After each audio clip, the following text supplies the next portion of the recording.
Nathan Prescott is a punk ass who begs like a little girl and talks to himself. You don't know who the fuck I am or who you're messing around with. Where'd you get that? What are you doing? Come on, put that thing down! Don't ever tell me what to do. I'm so sick of people trying to control me! You are going to get in hella more trouble for this than drugs. This scene, this is the starting point of Max discovering that she has this weird power, because basically this adrenaline rush and looking at Chloe getting shot, that's how she can trigger that for the first time, and she don't know really why, but that's the seriousness of the situation. Then you'll go back in the art class. So we really tried on this scene to show the déjà vu feeling. So the editing and the shots were there to give this weird feeling to the player that, okay, I'm living that again and again, looking at the different moments that the player saw the first time in this scene. So yeah, for the editing in this sequence, we wanted to keep the same elements, but not necessarily the same shots. You can see that first 3 shots are the same, I think, and after we begin to change a little the point of view. So you understand that there are the same events going on, but just seeing from a different point of view. And I think, to be perfectly honest, we don't have a good explanation for why she's going back to the art class, because we needed it. I've got one, but I will never tell you. I don't think it's a mistake, and because we also needed to explain to the player so the player can learn how things are working, and it's quite hard to do. So we took this freedom to have Max go back to the art class, which, even if it's a bit contradictory with how her power works after that. We are using this to explore more of Max's personality, of the characters, and because that's the way we created the character. Max, as we've seen that with what she's thinking. She has a lot of insecurity. She has issues to go forward in her life, to take decisions, and now she has this ability to not going forward, but going even backward.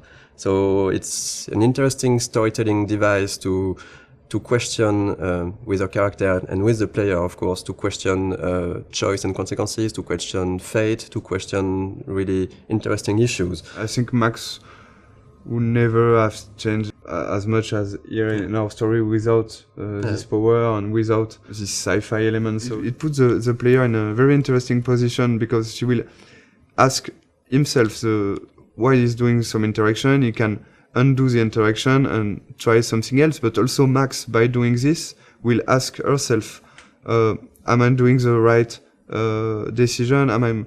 Is it the good choice or not? So we deconstruct the mechanism of classic adventure game, just by adding this power and the fact that you can undo things and try another things. Of course, in most games, you can do it with quick save, quick load, but it's like you said, it's only the player who do that, and that's one of the main themes of the games. That if I had the power to rewind and to change things, should I do it? Because sometimes it can be really seen as lying, as if I say a lot of things that you don't like, and if I go back in time and don't say them to try to, so you're not angry at me, it's a bit tricking. So we are really asking those questions, and in the beginning of the game, we are letting the player and Max do it a lot. She's getting to make a lot of friends with this rewind.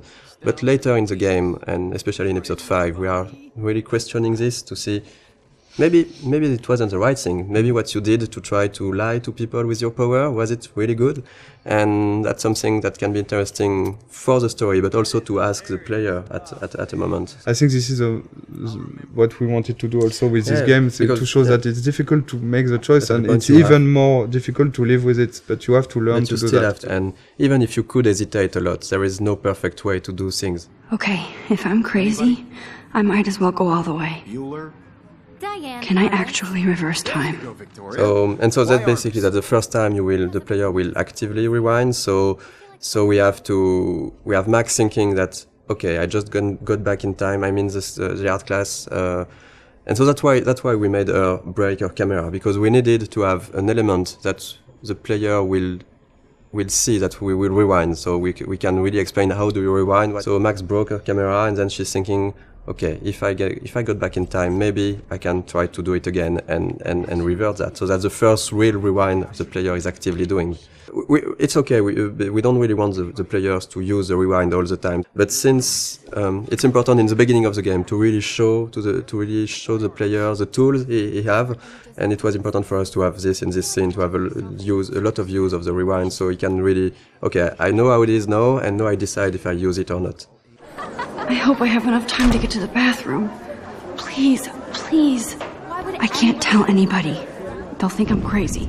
Since we are really playing the game with the point of view of Max, for her, not everything is clear, so it shouldn't be clear for the player. But there is a lot of hints that should really guide the players to understand what's happening. We have a lot of symbolism with totem spirit animals. We have the doe, and you can clearly see in episode 4 that the doe is linked to Rachel, and it's basically somehow a presence of Rachel that's guiding Max at moments. I'm not sure that a lot of players notice that, but in episode 2 actually, when you see the doe in the junkyard, it's precisely where Rachel is buried. There is this mystic feeling around the town, and since we didn't want to clearly explain everything, it's part of what makes Arcadia Bay a bit different and a bit special.